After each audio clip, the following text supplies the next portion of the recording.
place, de saisir gouverneur, de saisir ministre de l'Intérieur, de le tout en marche tel jour. C'est pour cela que Gilbert Kankonde, ce soir ici à Bengi, membre de l'Abisso va organiser d'abord IDPS, Sengi, secrétaire général. 60 à 2003. Quelle est maintenant la résolution? Envie de mettre fin à cette crise chronique de légitimité et de donner au pays toutes les chances de se reconstruire, les délégués de la classe politique et de la société civile, force vive de la nation, réunis à dialogue intercongolais, ont convenu dans l'accord global inclusif signé à Pretoria en Afrique du Sud le 17 décembre 2002 de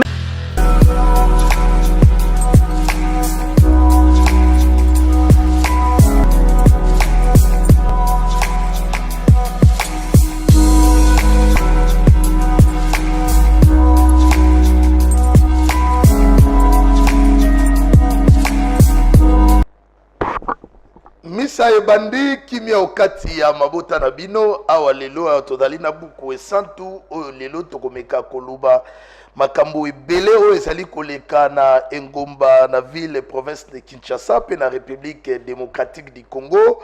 Mbote mingi na bandeko bokolanda biso parmi IDPS soki pe bada dessus pour na marche, soki pe bada confirmer biso pour na marche. Je ne sais pas que vive l'état des droits. Totiki bango c'est la démocratie.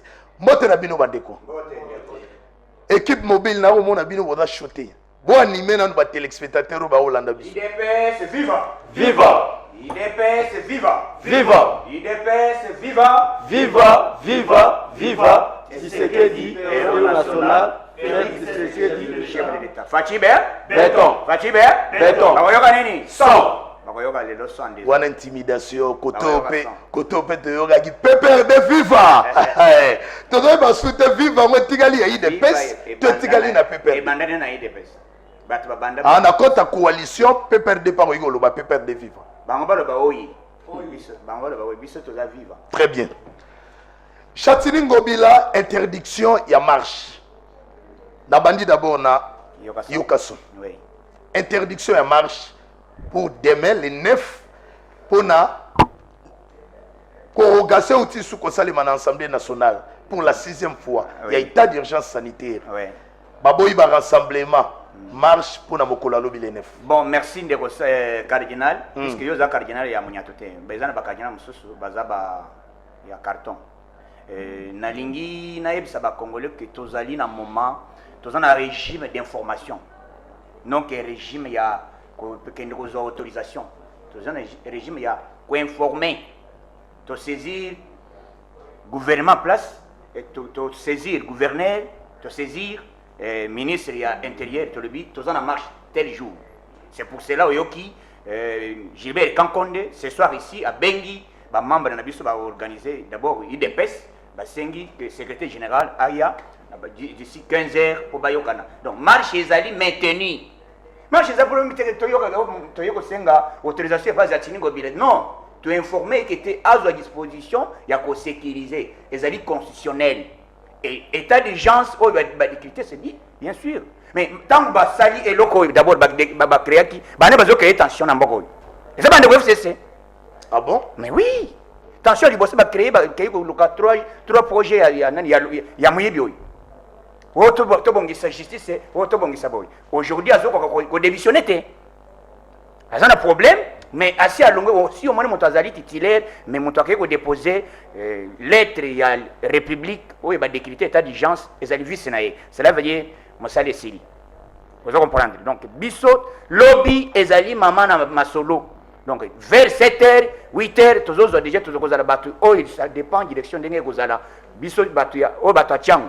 Batu ya mwamba bane tokozwa kuna tozo ya malembe point de chute na biso ezali na palais du peuple. Donc tokosenga toyebisi jatini ko atika attention atika biloko o ezali umbite aya ko créer batu basala bo. Donc yenda ko za responsable puisque biso te ben informer que aluka moyen à sécuriser population ba yebisi que apekisa azopekisa yango pour quel intérêt. Et ça même chose na Katanga. Gouverneur Mouye Jassolo Banini, aux 4 jours, il y a confinement. Mais abandonné yango quartier puisque batune batambola qui. Il faut l'atika bango après que ça fait bango batambola. Biso yi des pes toloba état de droit ezali ko respecter tant que tomoni déjà que eloko ezoko tambola bien te net ba ke koloba ba poni mutu moko oyo peuple azana besoin te monsieur oya seni comme nani Rosal Malonda tous en a besoin te puisque azali contesté même dans l'église partout donc biso toye awa lelo na plateau pour na ko confirmer que était lobby ezali ba koyoka nini Chole bimisa ozala ngona kati. O nyoso ozala ngona kati wana bimisa non. Biso to lingi to ebisaka peuple boy bolanda maloba Gentini Ngobila te. Bino nyoso peuple bolanda biso boy. L'état de droit. État de droit est basé par des principes, la constitution est là. Nyonso IDP sazali ko senga peuple azolanda biso mibeko nde tozo sala mibeko. D'abord président Seni abimaka d'une manière consensuelle. Bao nyoso a société civile ba fandi, ba pesi point de vue na bango. To lekaki na ndeko yoka sona bandeko ato talisaki da peuple na opinion libre ete Ronsard Malonda azali mutu ya société civile te mais azali membre ya FCC. Or que poste ya Seni loko leza moko abasiritir ya appui ya démocratie et sengite baye politique bakota na kati. Ezande bato baza indépendant c'est-à-dire les églises et société civile na Congo na biso to panchaka mingi église. Mais l'article 26 est là, l'état des droits. Dès que vous posez la question par l'état des droits, l'état des droits, c'est le respect des principes. L'article 26 est là. La liberté de manifestation est garantie. Ça, c'est l'article 26. Toute manifestation sur les voies publiques ou en plein air impose aux organisateurs d'informer par écrit l'autorité administrative compétente. Et l'autorité administrative compétente, c'est ce monsieur-là, le gouverneur de la ville de Kinshasa. Le pays, nous sommes dans un état d'urgence. Nous allons marcher selon des critères sanitaires. Parce que nous, on a déjà fait ce que la Constitution exige.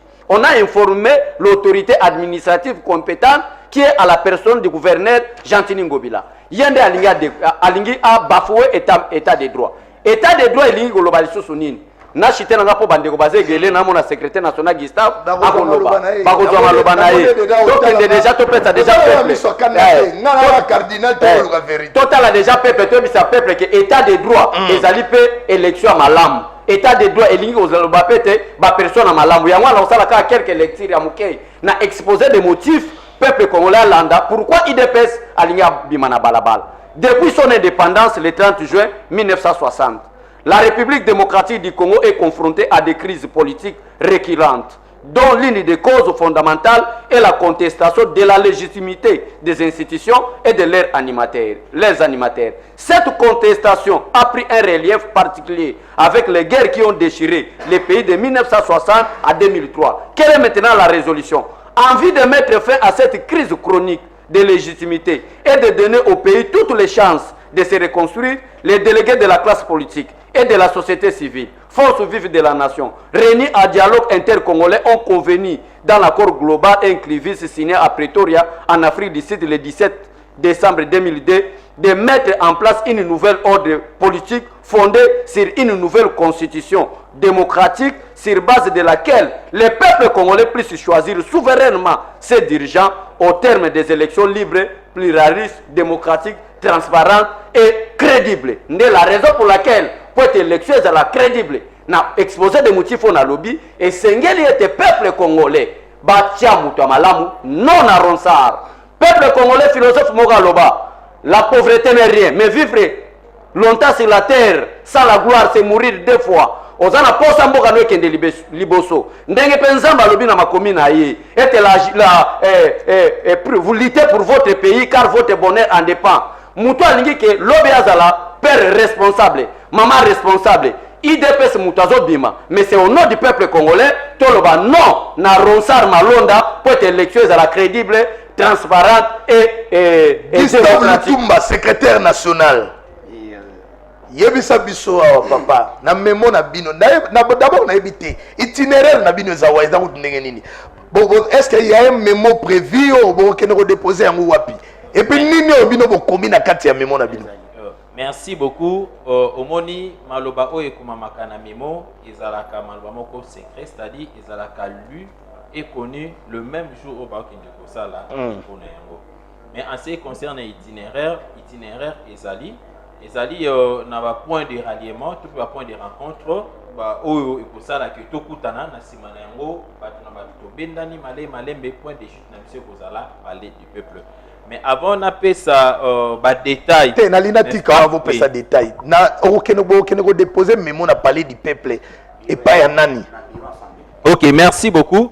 Torokende na yango na bureau ya présidente, n'est-ce pas? Il y a assemblée nationale. Pourquoi? Parce que ezali bureau ya assemblée nationale nde ba recevra qui ou ezala qui je dirais proposition ya candidature ya mwana oyo ya biso to bakaka mwana mboka mais mwana mboka o azo pesa batu kanda déjà na ndemo ko ya osakana te Ronsard Malonda o présence na ye na aspect na ye ezali ko sepelisa batu te comme on a ko la président ya Seni. Donc torokende to déposer yango parce que c'est l'Assemblée nationale qui doit valider et soki bayoki oyo biso to kolobate parce que ce n'est pas seulement l'UDPS. C'est l'UDPS qui a donné les mots d'ordre parce que c'est le parti politique maire Nakata. Namoni na Lamuka pa komina bino. Oui, Lamuka écoutez, Lamuka à comprendre que le président Fachi n'était pas venu pour combattre les valeurs, mais Ayaki pour nous ça anti-valeurs. Et c'est ressaisi. Oui, nous sommes d'accord avec pardon. Pardon et dépendre de la conception à Moutou. Ne pensez pas que quand ceux qui yo sali Moutou mabe, il faut yo senga Moutouana pardon. Moutou msupa rosala a sali yo mabe, mais tel cas que amoni mabe le kimingi, bon. Na senga ka pardon pour na Mouta batupe asana na yenga mabe te mengande na sala e banko. Très bien. Donc c'est vice versa et nous avons aussi applaudi je dirais cet esprit responsable. Non seulement quand il y a Bakambi, il y a Lamuka, mais aussi il y a mon amboka Martin Fayulu parce que et les cas qui na ba média batunyo so ba qui comment est-ce que à lobby je ne peux plus m'atteler na où ils allaient dans le passé une totale à l'avenir parce que l'avenir ils allaient pour na bisonoso. C'est ce qui avait poussé même l'UDPS il y a conclu alliance na FCC parce que ce total total allait passer on ne serait pas aujourd'hui tobi total à intérêt général il y a peuple. Voyons l'avenir.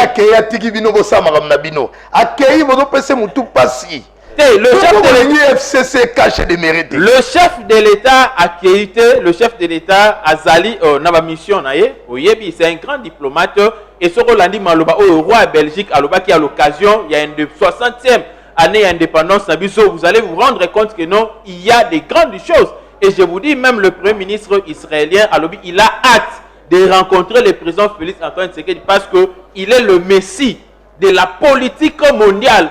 On Nzambe atteindre pour résoudre, voire même certaines données, je dirais prophétiques.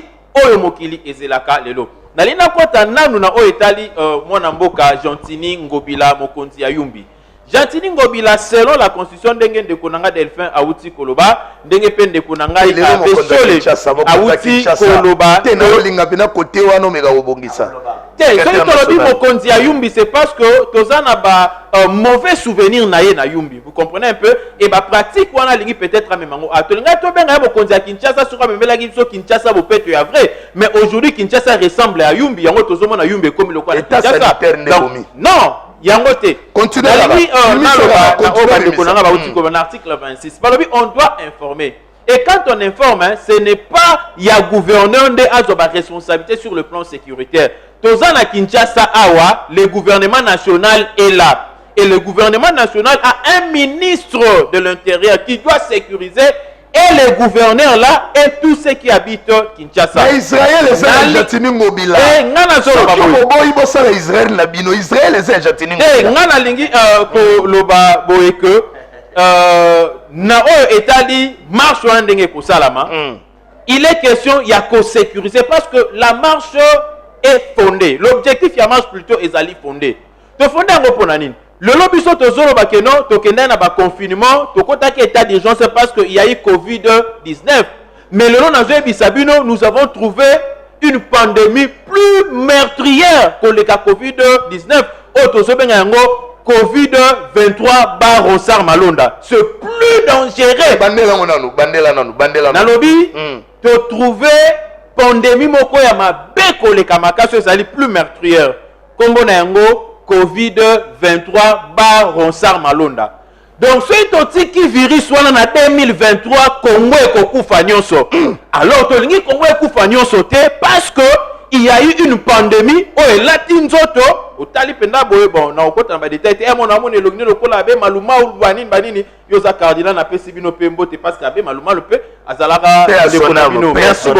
Alors to boyi vraiment babiloko wana esalama yango biso tolobi boye ceux qui na COVID-19 to réduisaki effectif ya batu tolobi ba to respecter peut-être na kati ya babiso ba distanciation est-ce que batu atambola te na kati ya babis ne kara 1 mètre balobi yango et puis biso pe tolobi na marche na biso nous allons respecter hein toko respecter ba règles sanitaires o ba pesi biso toko zala na ba masque na biso toko zala na ba gants na biso toko respecter toko zala na ba désinfecter na biso ba poche toko respecter ba 1 mètre na biso toko marcher. Alors nous demandons d'ailleurs na ministre de l'Intérieur na vice-premier ministre ministre de l'Intérieur oyo ezali mwana mboka Gilbert Kankonde atia ba policier pour na ba sécuriser biso tokotambola malembe ba policier biso na bango déjà tokoma déjà bandeko to même moral parce que to na nzembu moko oyo tobimise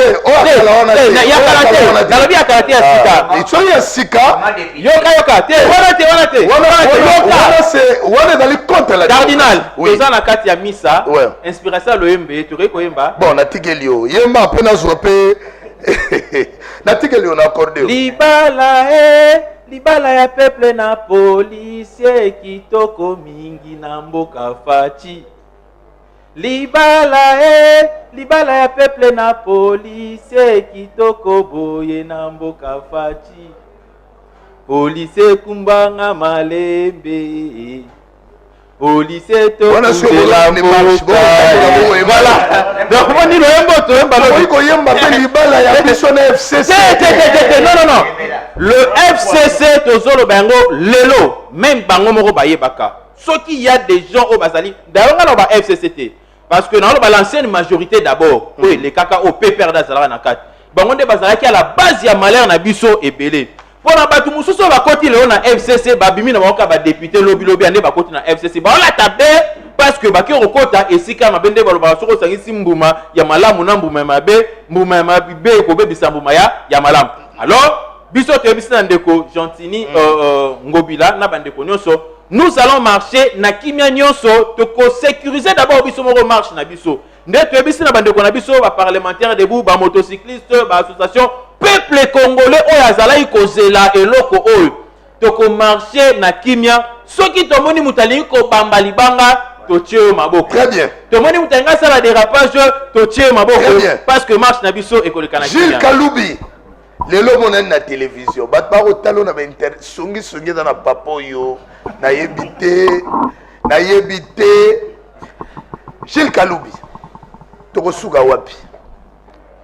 wapi bino molii kaka babere rouge mpe batya marche na bango le 10 gouverneur alobi toza na état d'urgence sanitaire kote oyo Gilbert Kakonde nayebi mpe te ye na gouverneur ya ville province de Kinshasa esalaka kaka kopesi mbwambwa boye tokosuka wapi na bino mokolo alobi papa cardinal bimbisa nano na sepeli makasi lelo tokutani tozoyoka na ba réseaux sociaux tosali tokomi na ba 14000 vues bato bazolanda biso kitoko ngai naza catholique